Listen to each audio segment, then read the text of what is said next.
Hello, hello. Hello, hello.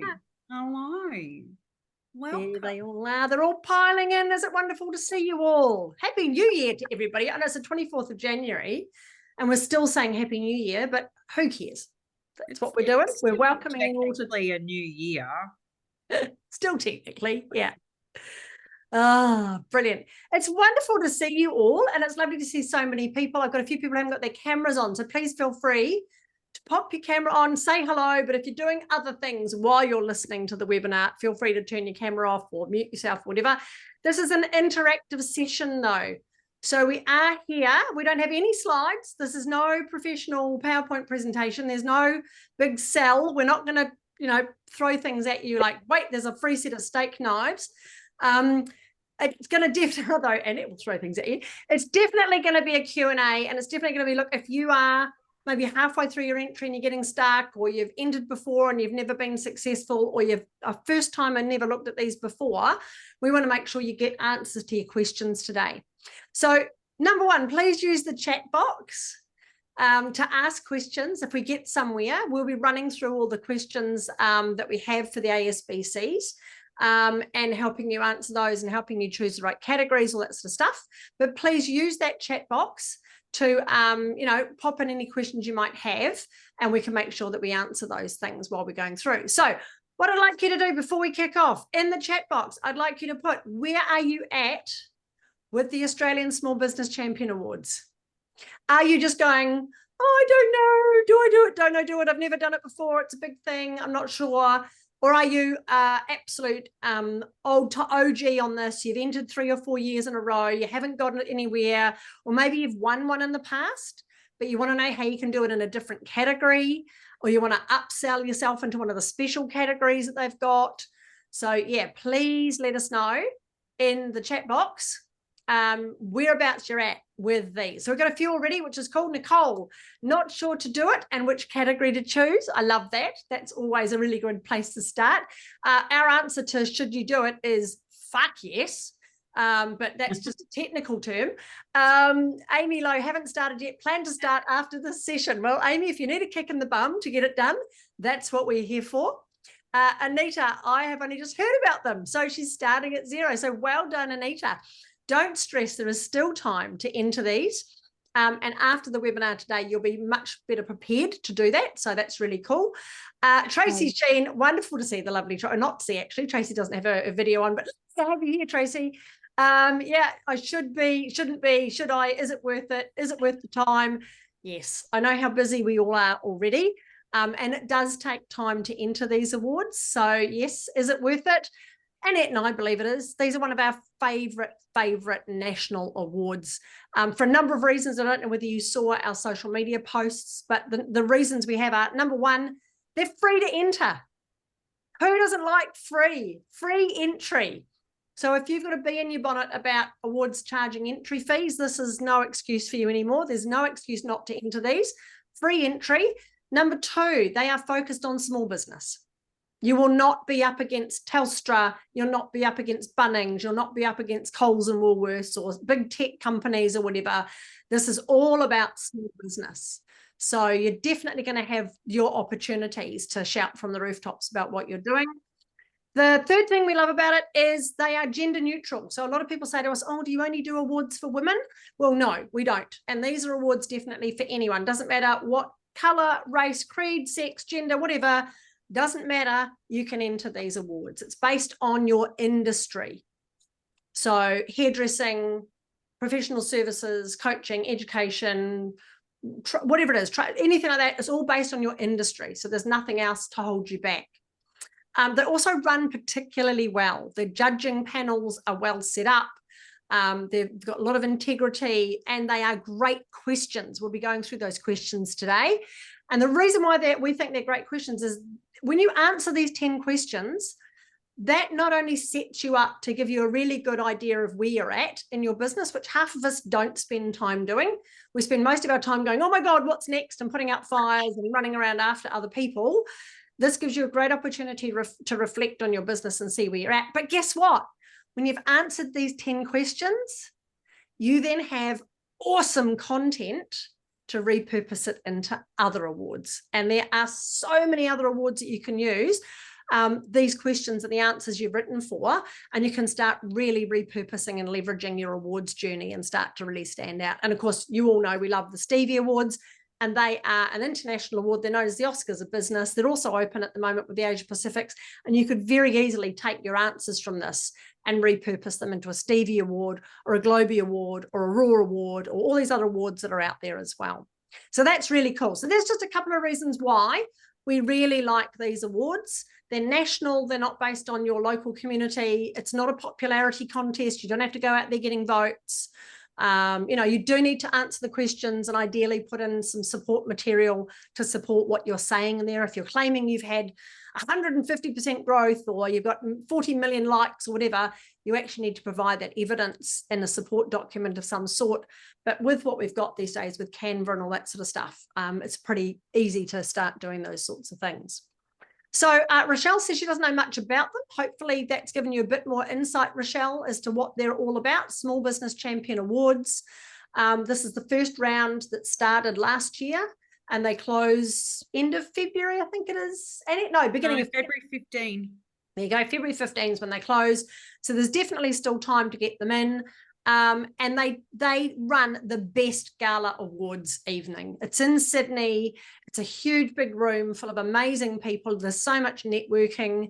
You get the whole red carpet treatment. You get professional videos if you're accepting your award on stage. And if you're not accepting your award, you've got amazing backdrops so you can still give some sort of acceptance speech to thank people for even just getting to these awards and being a finalist.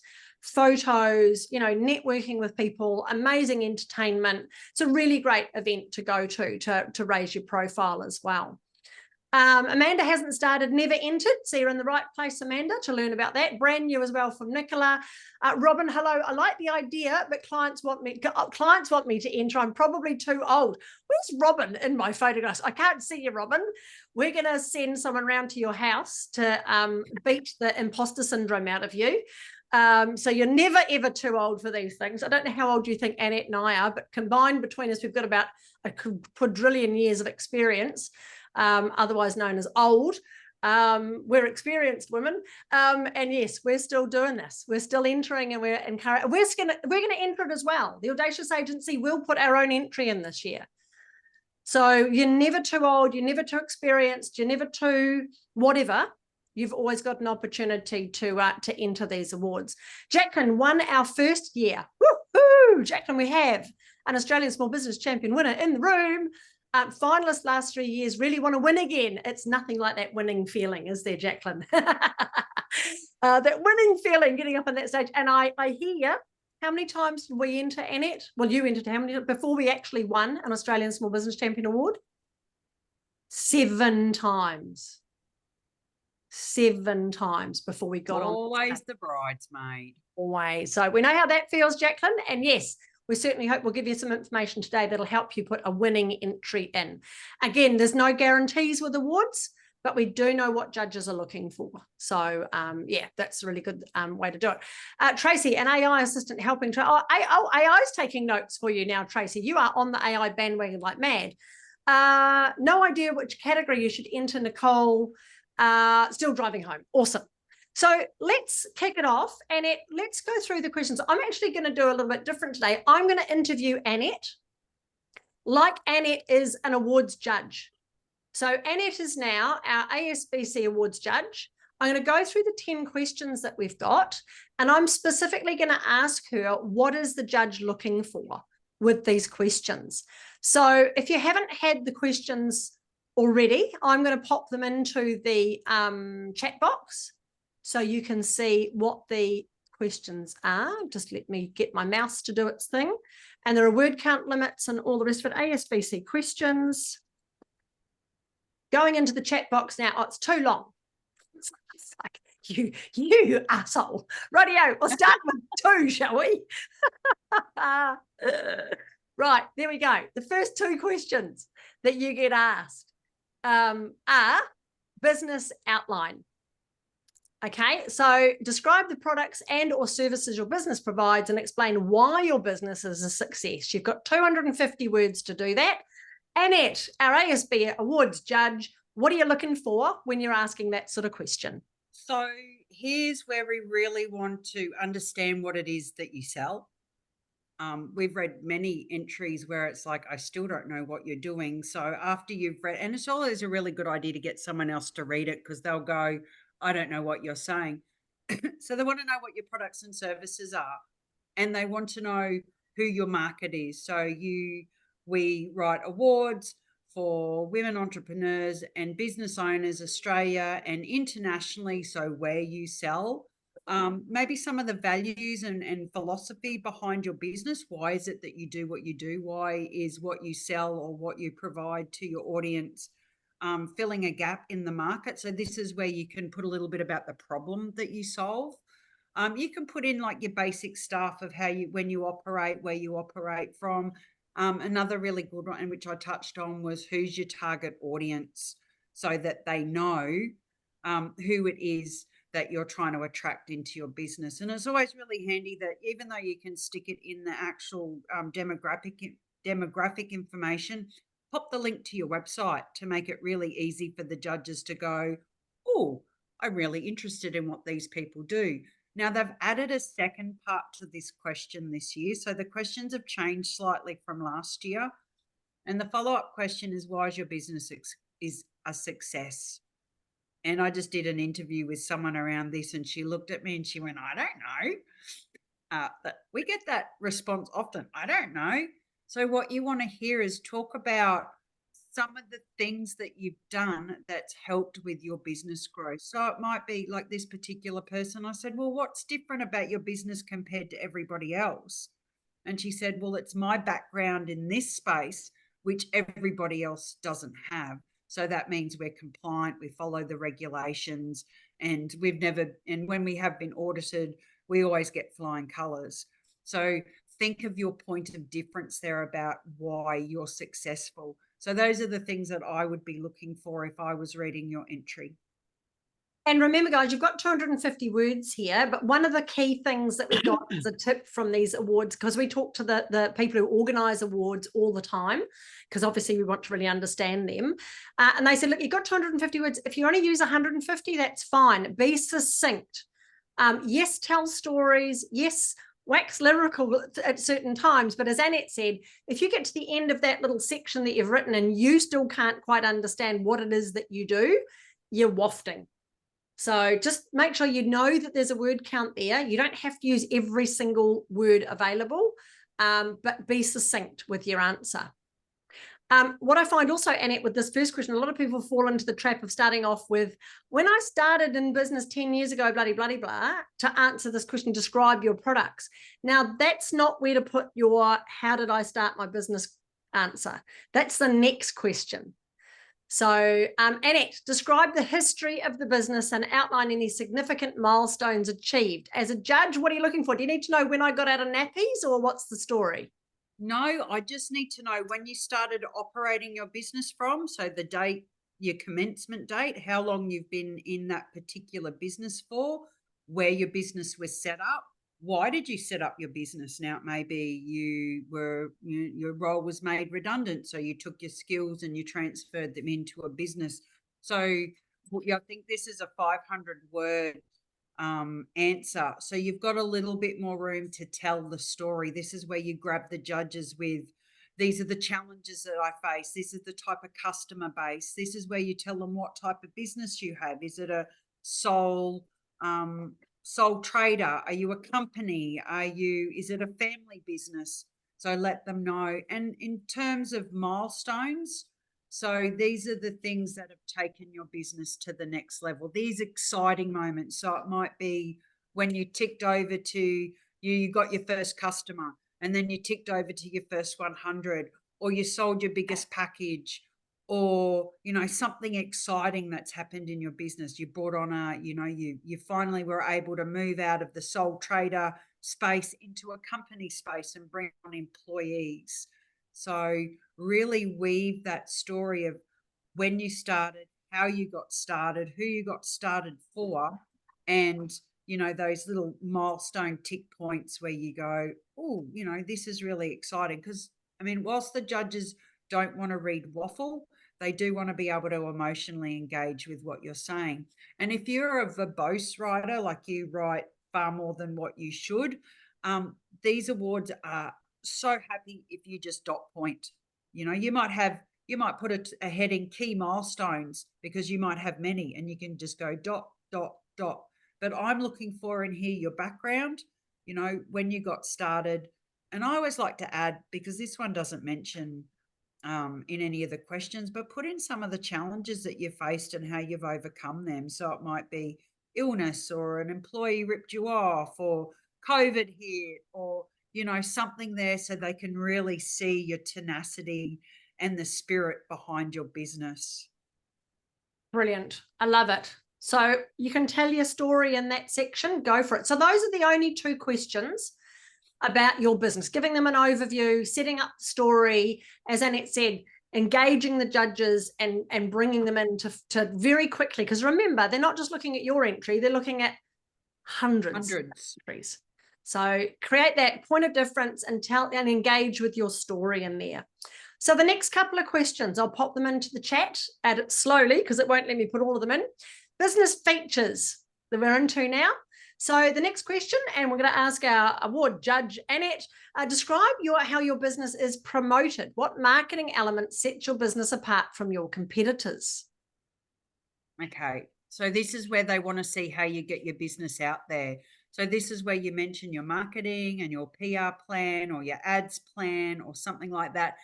How do you methodically step out getting your message to the right audience?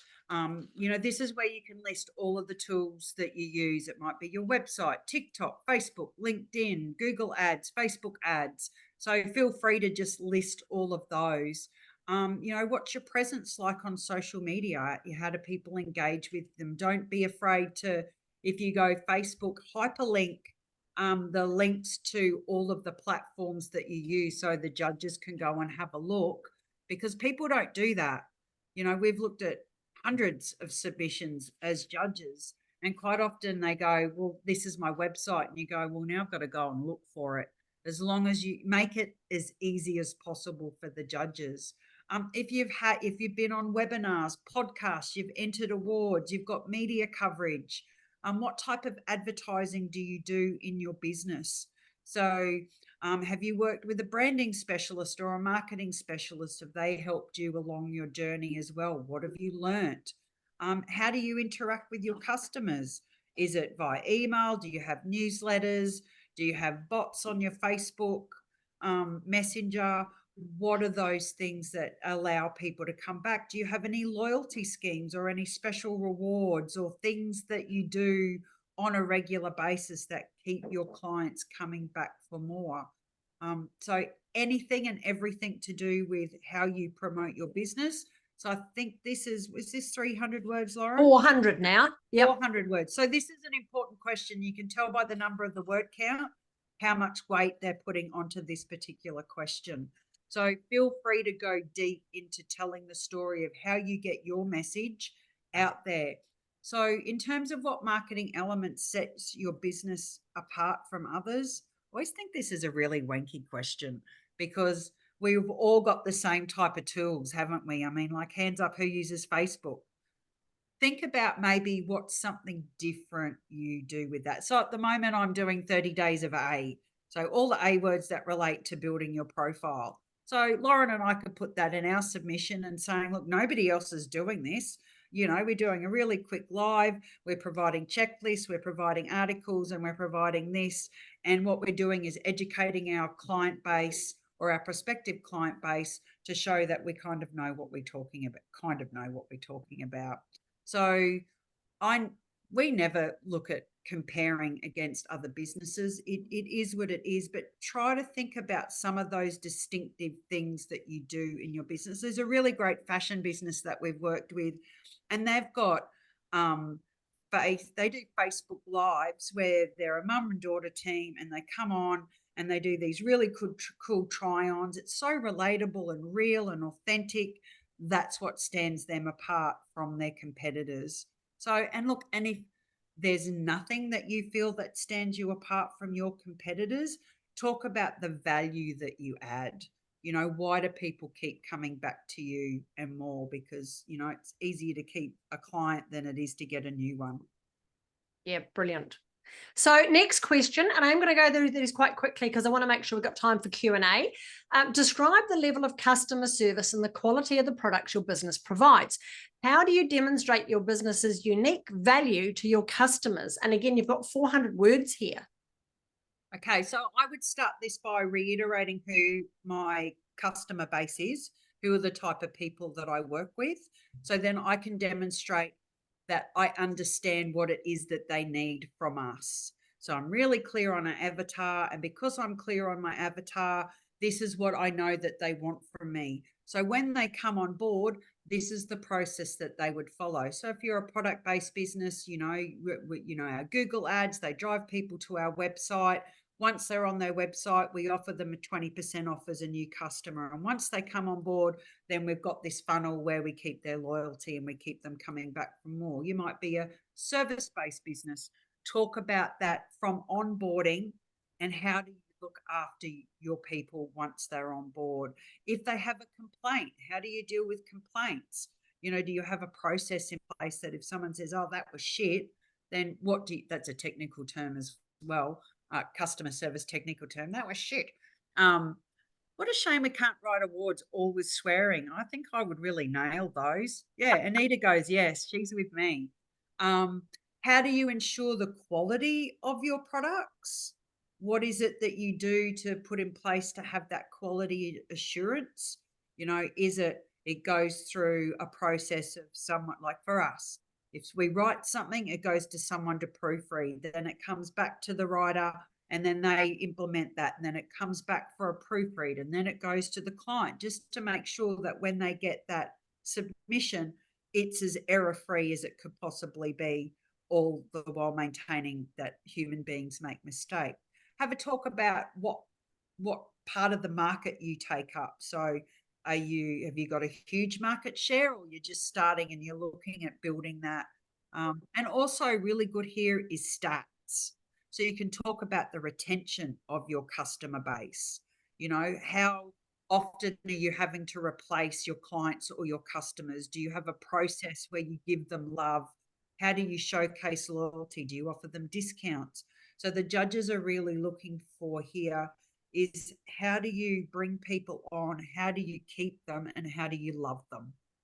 Yeah, brilliant. Good place to put a couple of case studies maybe as well, Annette, or at least like a little blurb or an excerpt from a case study.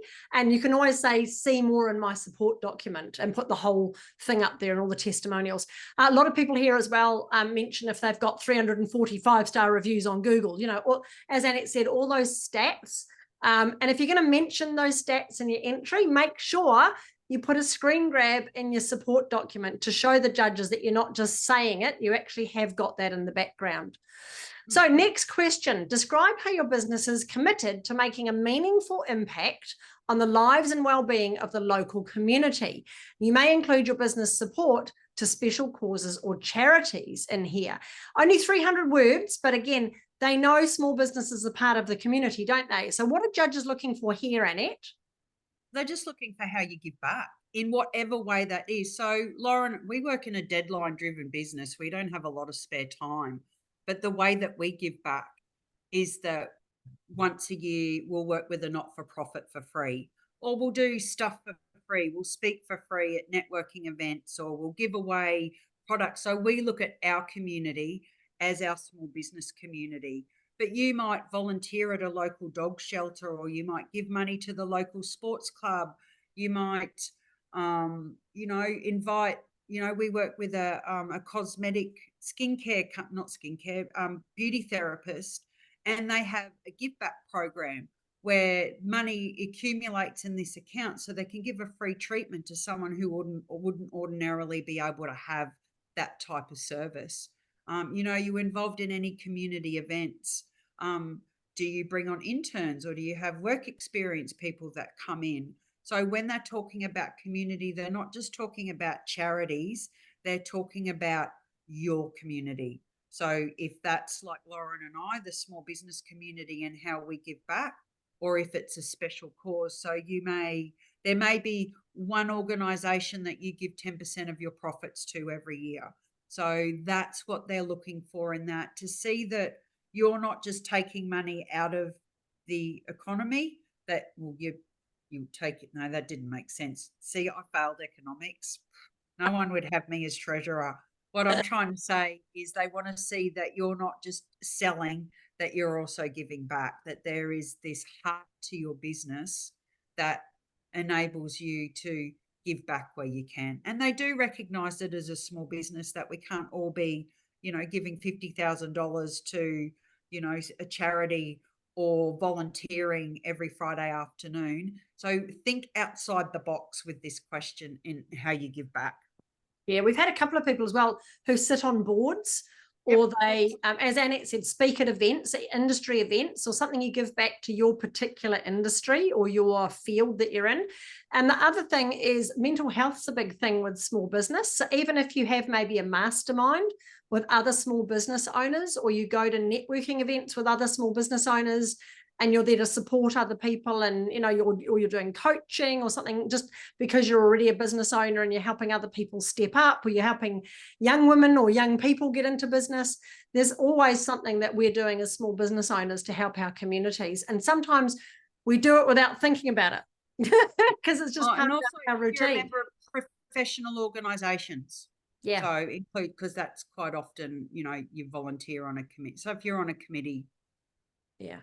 Yep. Awesome. Business achievements. Now, this is an interesting one because we sort of already talked achievements, but they were like in a nutshell at the start, if you remember. This is where you can start to go a bit more in depth to it. So detail the successes of the business during the past 2 years. This may include business growth and turnover of profitability, innovations, business technology improvements, recognition given by the industry, community, customers, or suppliers. Got 500 words here. Annette, what are the judges looking for? Well, first and foremost, this is a business award, so they want to know how your business has grown. Now, there is no, it's not mandatory. You don't have to give your financials in this. So it's not about, I turned over $1 million last year, the year before I turned over 10,000, but they do like to see percentages. So if you can say in 2021, my business, you may want to put a figure. Look, I find figures are really powerful because this is a business award. When people don't mention their figures, my little spidey sense goes off and it says, are you actually making any money? I'm not going to give an award to someone who's not making money. This is about growth. This is about profitability. So you may say in 2021, my business was turning over $45,000 a year. I was working with 3 clients. Over the next 12 months, I invested in marketing and promotional activities, which got me in front of a whole heap of more people, and my business grew by 57%, and I'm now turning over this, and my gross profit is this, and I employ 15 people. That to me, I would go, wow, that's amazing, because not only have you told me that you've grown, you've told me how you've grown. So one thing that's so important in any award is that if you make a claim, back it up. So if you're making this claim about your business turnover, in your support document, you can have a screenshot or use the graphs within Canva to show your growth over the last, I always put 5 years because I think that looks more impressive, particularly, if you haven't been around 5 years from the start of your business, because visually the judges will look at that and go, okay, these people know what they're doing. Other things you can include in this, innovation. So have you created a software or a platform, or have you done something different in your business that other people don't? So it doesn't have to be a technological innovation. It could be an innovation in the approach that you take with what you deliver. But then in saying what improvements technologically have you made? So it might be, I've embraced AI, I use it because, I'm terrible at writing content and I use it as a base. And I found that now that my marketing content is so much better than what it was, my engagement on Facebook has gone up, 42% over the last 6 months. Again, growth in staff. Have you won any other awards? Make sure you share those. Have you had media recognition? Have you been on podcasts? Even though you've talked about it up there in marketing, here's where you can get into some more detail of how you made that happen. What else would I want to see in here? Look, to me, that's pretty, like, I'm looking at profitability. I'm looking that, or maybe you've increased your suppliers. You know, you might be a product-based business as you got your, you secured a wholesale deal with Woolworths. So you may not have done that, but just think of all of those collaborations that maybe you've achieved over the past 2 years. So this is for 2 years. So you've got 500 words. Now you can use dot points here. I always break it up into like 2022, 2023. This is what we did in 2022. This is what we did in 2023. And because it's, look, I'm going to say only 500 words, and people say that and they go, 500 words, I struggle writing 100. But it's only 500 words. So if you have a lot you want to brag about, use those dot points, because the judges, they aren't judging this based on your writing ability. So they're not going to mark you down if you make a spelling mistake, or, you flip a word around or something. It doesn't have to look perfect, although it's nice to do that because that stands out as well. Me as a judge, if I see someone's made a mistake, because I'm a writer, in my little head, in my subconscious, I go, not enough attention to detail. So, you just never know who the judges will be. Some are really like, oh, yeah, that's lovely. I really like that. But some are like me that go, it doesn't have to be War and Peace or award winning literature, but it does have to have a flow and a style that has your voice in it. Brilliant. And Annette, if somebody hasn't made like massive profit, or it hasn't improved, or their growth hasn't really gone up over the last few years for whatever reason, you'd still go into these awards, wouldn't you? But you might just put, hey, this is the challenges that we've had. Yeah. This is what's been going on, and this is what we're doing about it. Look, I think as long as you've not gone backwards or gone backwards a long way. So we've worked with a business whose difference between 1 year and the next year in their profitability was massive. But that's because she started to pay herself a wage. So we were able to justify that and say, whilst the business hasn't had a huge financial growth this year, the director of the business is now paying herself $200,000 a year after being paid a minimum wage for 10 years. So as long as you can clarify and quantify why you've not had, look, and growth could be 1%. We're small businesses, none of us, these unicorns that have 100% growth are not common. So if you've grown 1%, 2%, 10%, that's okay, as long as you can say, this is how we've grown. And even in this question, even though it's a question down a little bit, you can put a sentence that says, in the next 12 months, this is what we're going to focus on to increase our profitability. Yep, brilliant. Rightio, we're up to question 7. Only 3 more to go, guys. Staff training and initiatives. Now, this is always an interesting one for small business because not all of us have staff. How are your staff kept up to date with the latest industry trends? How have you demonstrated your business relationship with your employees? Only 300 words. Only 300 words. So if you're a solo entrepreneur, say that. I mean, they'll know that from the first question, but reiterate it and talk about the investment in yourself. It might be personal development, might be professional development, doing courses, going to seminars, listening to podcasts, reading books. All of that is about how you keep up to date and how you professionally develop. If you're in a product-based business, things like Shopify and, those platforms provide training. I've done all the training videos on Shopify.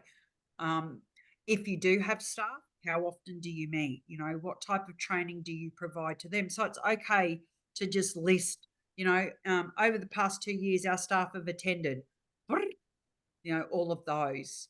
Do they have access to, if you're in an industry that has like an industry newsletter or industry professional development, do they have access to that? And then the second part of the question is, how do you demonstrate your relationship with your employees? So if it's just you can just go, well, I give myself Friday off, once a month, and I go and have a massage and a cocktail with my buddies. If you do have staff, talk about your work hours, incentives. Do you reward them? Do you have staff lunches? How do you keep your employees? Do you have, are they able to work from home, or if they work in a shop, or if they work in your office, talk about the work environment. Our lunchroom has always got fresh salads and fruit in it, or, gee, that sounds good. I'm going to talk to our boss about that happening. Do you give massages to your staff? Do they get mental health care days? And if you don't have staff, you can still apply all of that stuff to you. This is a really great one to just dot point because, if you've invested a lot in your staff, you might have a really long list. Yeah, absolutely. And yes, Amy, we are recording. So there will be a recording of this. You can go back as you're doing your own questions. You can go back and go, oh, what did Annette say about that? Question number 8, environmental sustainability. I always find this a tricky question because as a small business, it's like, well, we're just trying to survive, guys. We've had COVID and now we've got a cost of living crisis. The planet can just deal with itself for a moment while I try and feed my kids and put a roof over my heads. But detail your commitment and endeavours to environmental sustainability and to achieve a diverse and inclusive workforce. 500 words, a lot of words. Someone was like having a few tequilas when they wrote this. 2 Mm. totally different questions. Anyway, I'll start with sustainability. So they're talking about environmental sustainability, but you can also talk about this from the view of how you, no, I can't even do that. No, I think they put that diversity and inclusive. Do you have light bulbs in your house that are LEDs? Do you turn your lights off? Do you recycle your rubbish? Do you, limit your water access? So, I mean, like, this is what they've got on the website. I'll put it in the chat. You can see I struggle with this one. Yeah. We've got a bit of a stock standard answer that we use for this, where it's just like, as a small business owner, I work from home, so it limits, the amount of travel I do because I use Zoom for meetings, so I'm reducing my carbon footprint.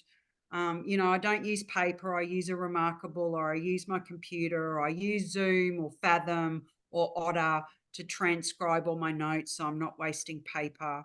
So just think about what you do around your house. I recycle all my tins or cans. If you've got a bigger business that you've got a shop front, again, through the same lens, what type of sustainability stuff do you have in place that is protecting the environment? Now, the second part of this question, which has got absolutely nothing to do with environmental sustainability, is how do you have a diverse and inclusive workforce? If you're a solo entrepreneur, that's fine. Just put I'm a solo entrepreneur and, but you could also put as I grow, I have I've started drafting diversity and inclusion policies so that when I recruit people, I'm not tapping into my unconscious bias and I'm actually looking at people through the lens of, is this the best person for the job? If you are a bigger workplace and you do have employees, I guess this is also a bit of a reality check for you to have a look and go, oh my God, everyone in my office looks like me.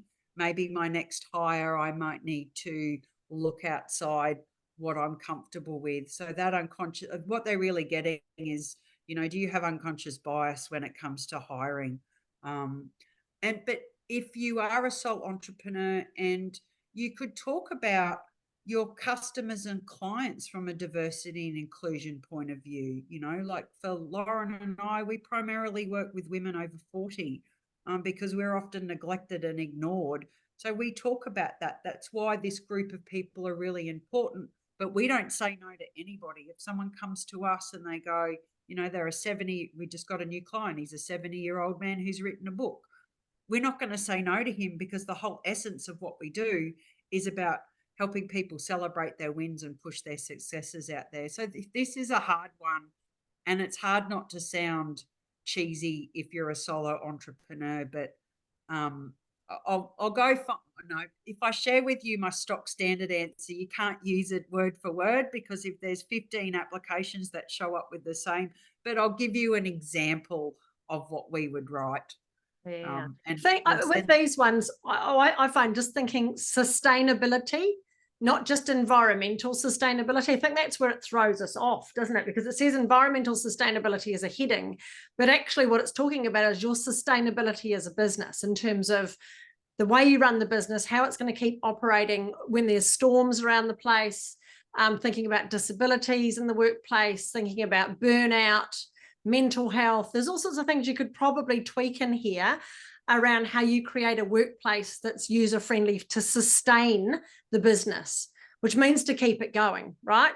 So yeah, have a wee think about that. I think that's probably the approach, is to think more about sustainability and as a whole rather than but the just question says environmental. environmental I know. sustainability. So if you go off on a tangent on businesses, it used to say business and environmental sustainability Yeah, last year. So yeah, that's where Lauren's coming from. But I'm just looking at this from a judging point of view. That's that list that I've put in there: reduction in energy use, yeah. reduction in water use. They're really looking at environmental Mm, sustainability. mm. Buy a hybrid car, Tracy. That's what you're saying. Yeah. Get a hybrid car. Which is Right. why I rolled my eyes. Not that I'm against environmental sustainability. I just don't see the point. I would rather business sustainability. What are you Yeah, doing to make sure your business is still around in 5 years? yeah. That would be a better question. Much better question. Well, we'll give them that feedback. Yep. Last two questions, guys. General. So, number 9, describe where you see your business in the future, include short-term and long-term goals, growth strategies, marketing plans, and other elements for successful business in the future. You've only got 250 words here, whereas with the environmental question, you had a whole, was it 500? Yeah, 400, wasn't 500. it? So, 500. so weird. But anyway, 250 words. Tell us about what are you going to do in the future? Yeah, well, after I finish saving the planet, so this is where you list your goals. What is it that you want to achieve? Short term, what are you going to do in the next 12 months? What are you going to do in the next 24 months? Where do you see your business in 10 years or 5 years? So they want to see that you've got a vision. Do you have a plan how you're going to get there? If you've got a plan, mention the plan. Who are the people who are going to help you get there? Are you looking to sell your business, or are you looking to franchise your business?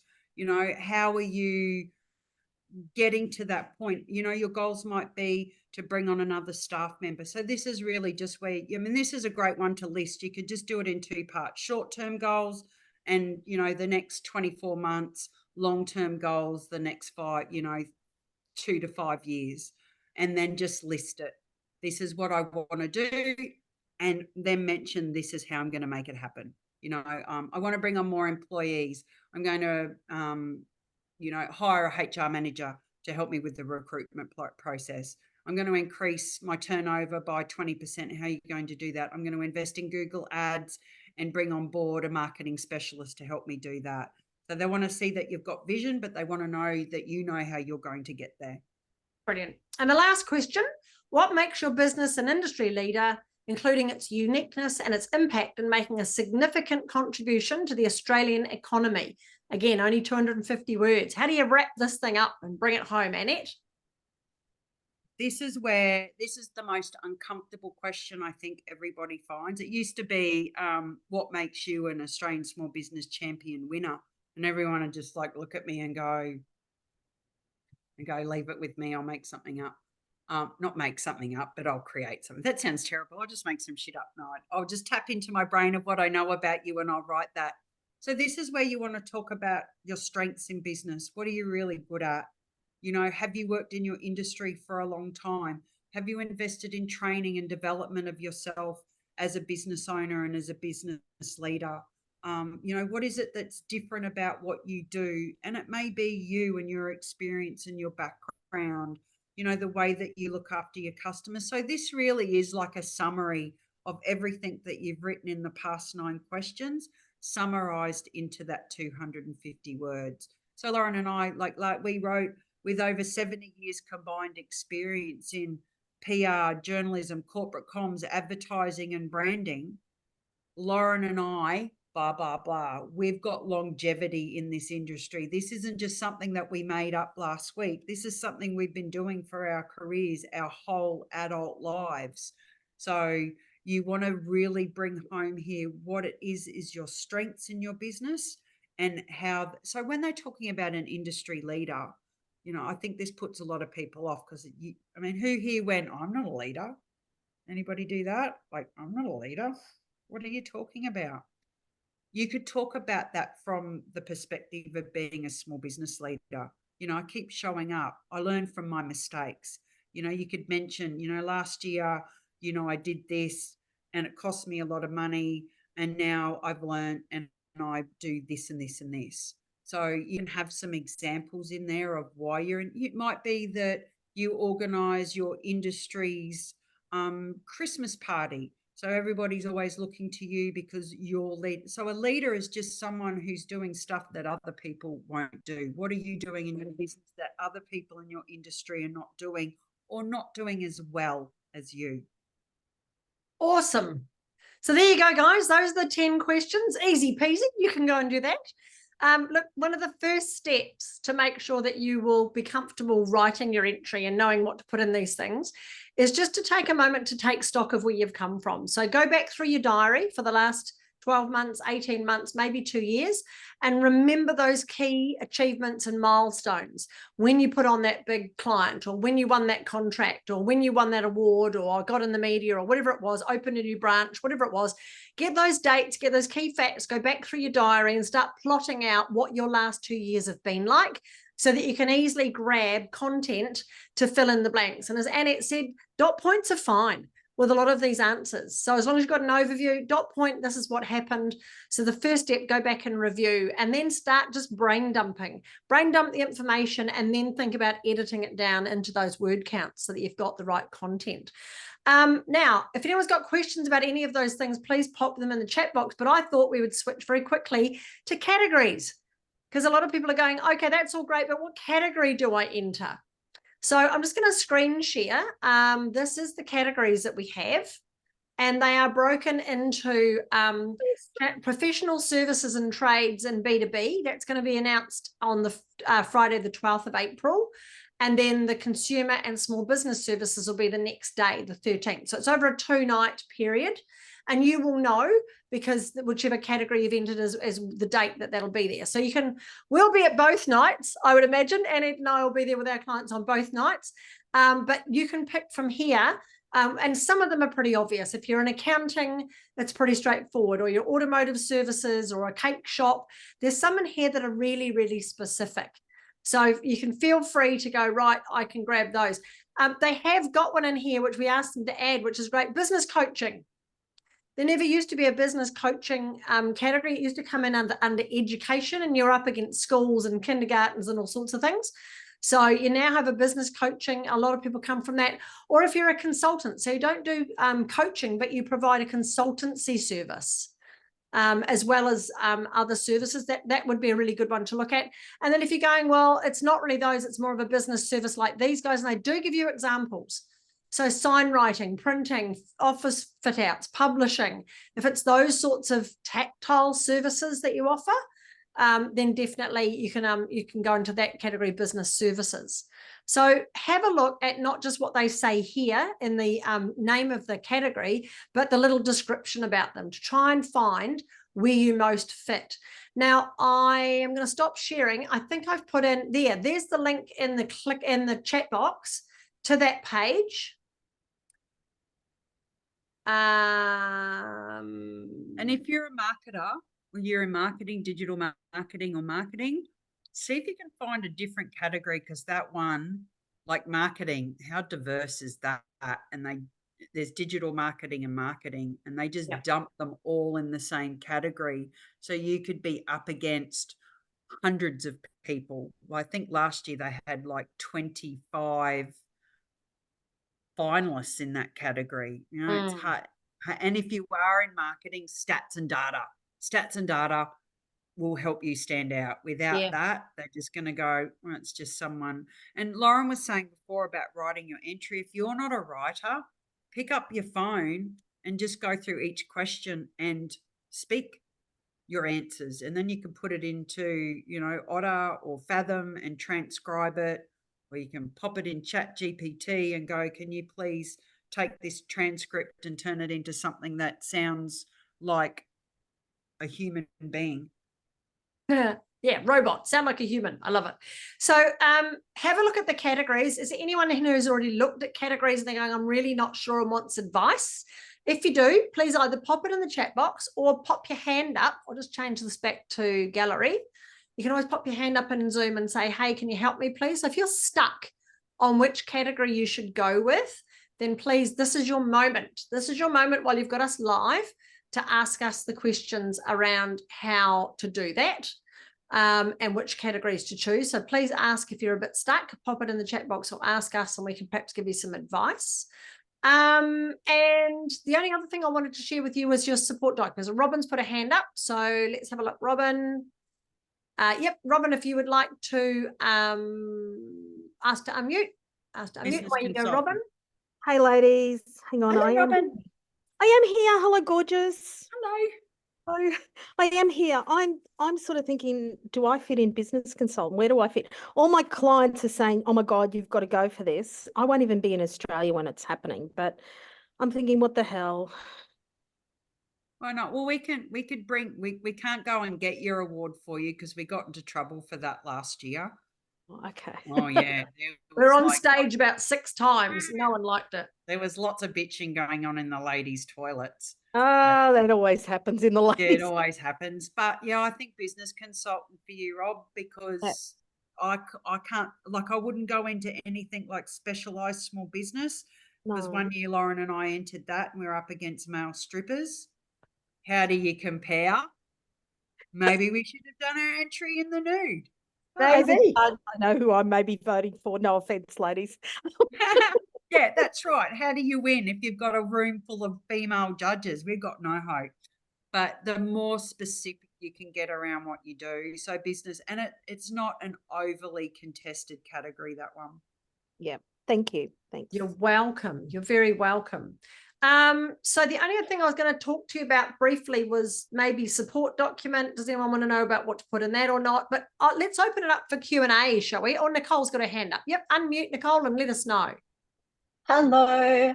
Thank you for having us. This has been so useful. I really appreciate both of your wisdom and expertise. I would love to have a little clarification around what category to go for. Annette knows a little about my business, but I'm a consultant for women in high pressure and high stress roles. I do coaching work with them, and most of my clients are business owners. So in that regard, it would be in the B2B space, though I am working with them as an individual, as a human woman, as opposed to I'm not a business coach, basically. Like, I'm not working in the structures and systems of their business. I'm very much in the mental, emotional, spiritual well-being side of things. So I'm a little unsure how to categorize myself. That's a tricky one because I first went, I'd put you in business coach, but you could look at, I'm just going into the categories because doofus. Yeah, I'm scrolling through as well while I'm talking to you guys. I just shut it down. It's like, yeah, that was, I saw one that says services sole operator, any business that is owned and operated by a single individual and does not have staff. Yeah. So if you enter that one, because you could be up against a dog landscapers, dog walker. Yeah. Strippers. Although solo stripper, that would be a bit boring. So as sole operator, you'd really want to drill down on the results that you are getting to really showcase the effectiveness of the work that you do. Okay. All right. And if I wasn't going to go for that category, what would your second recommendation be? Business coach. Business coach. Because that you would be able, because, there's a couple of questions in there where you can talk about the uniqueness of what you do. Yes. So you could say, if someone was going to give me a title, it'd be business coach, but I actually do a lot more than that. Because you could go into something, like one of the health categories, but then you're up against people who work in the health and wellness space. Yeah. So, yeah. And you wouldn't go for educational services, life coaching is written under there? Do you think of yourself as a life coach? No. What's the end result that people get from working with you? Significantly greater well-being. It is more personal than it is, but the byproduct of that is often greater profits and reduced work hours and better work-life balance and those sorts of things. I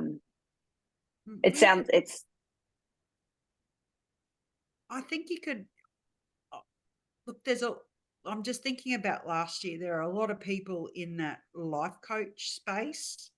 Yeah. We even I just know a lot of business coaches as well. So I imagine there'd be lots of people saying, I'm a business coach.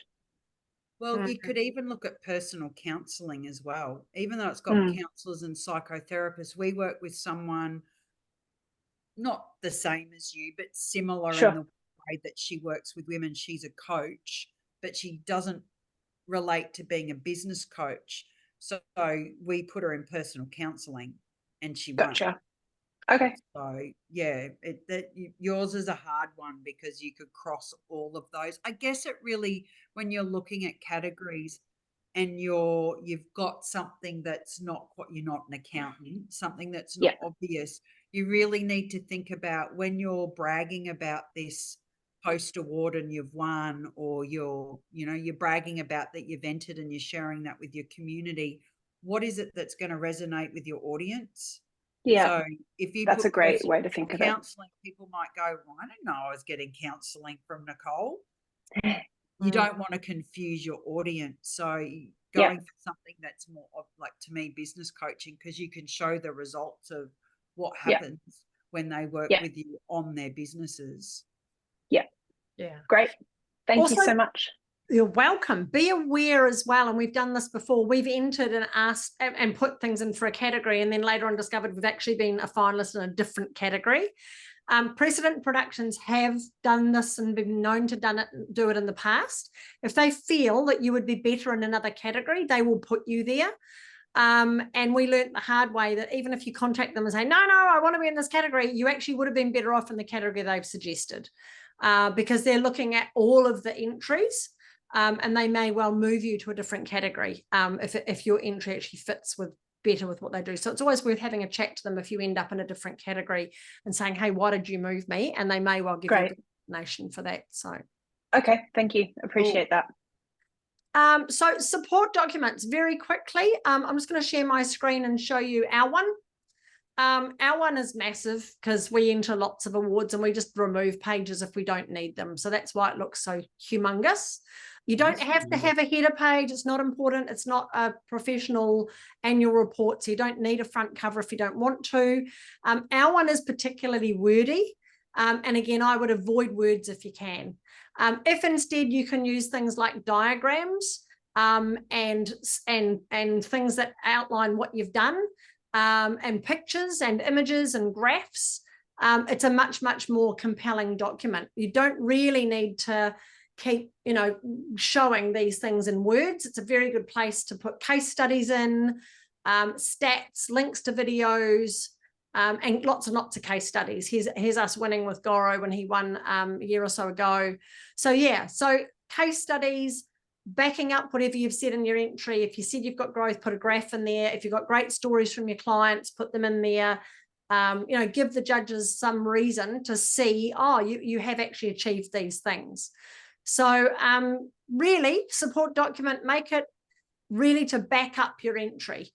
Try not to make it good. It is pretty good, isn't it? Try not to make it too wordy. Lots of graphs. This is a good graph that shows our growth in our social media following. If you had an increase in members on your page or whatever, you have open rates on your emails, whatever it is, put those graphs in there, put the case studies in there.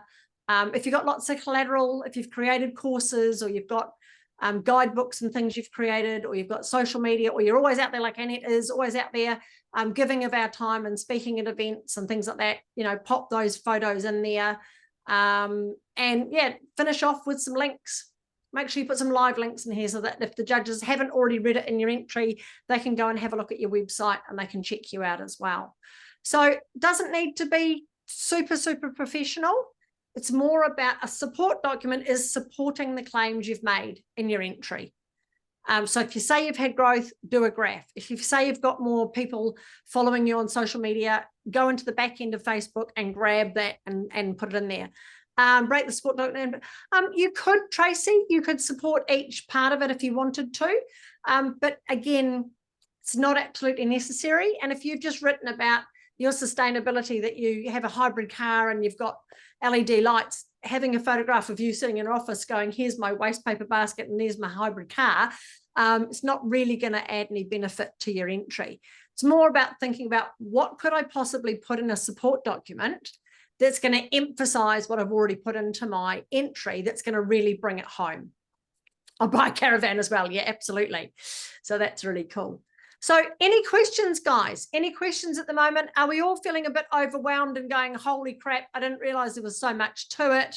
I don't know if I can do it still, or now I've got I know what I'm doing. Robert, it's been fantastic. Thank you. It's been amazing from Tracy. Awesome. Fantastic. Anyone feeling a bit like, oh my God, this sounds far too hard. I don't know if I can do that. It's going to take a lot of time. Yeah. Amanda, thank you for being honest. Yeah, exciting and wanting to have a go. That's what we want to leave you guys with is, look, have a go and see how you get on with it. I am, of course, going to make you an offer. There's 2 links in there.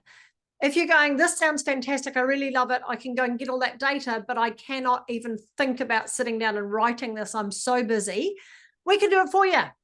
So we can either do a one-off awards project, surprise. Funny that. We've written lots of these. As you can see, yeah, we've had lots of people who've won at these.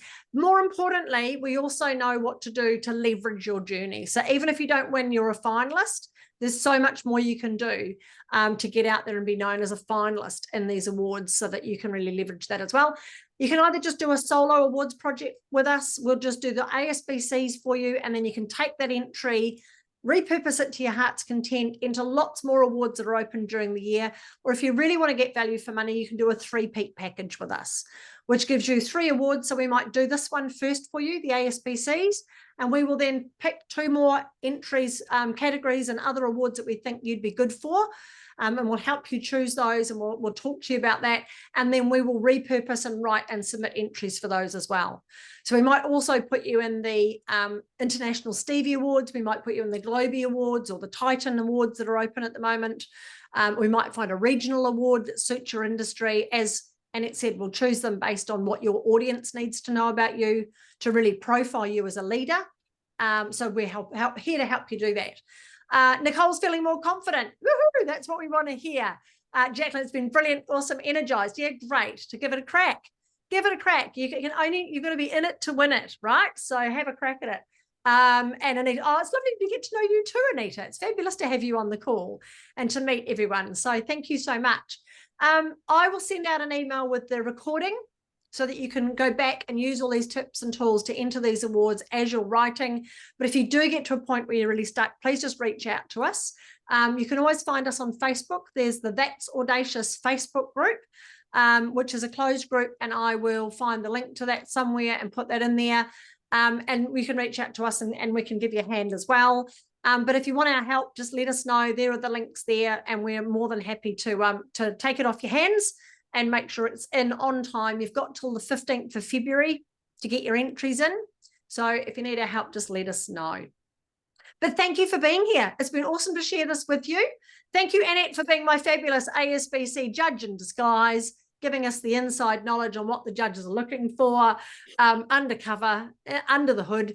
And thank you, everyone, for taking the time to join in today and to meet with us. Thanks for coming along. And we'll see you on the flip side. Hopefully we'll see you in Sydney in April, picking up your Australian Small Business Champion Award. Would be very, very cool. Nicole, I love who you've got behind you. That's classic. That was gold. Have a great afternoon. Bye. Cheers, guys. Take care. Go for it.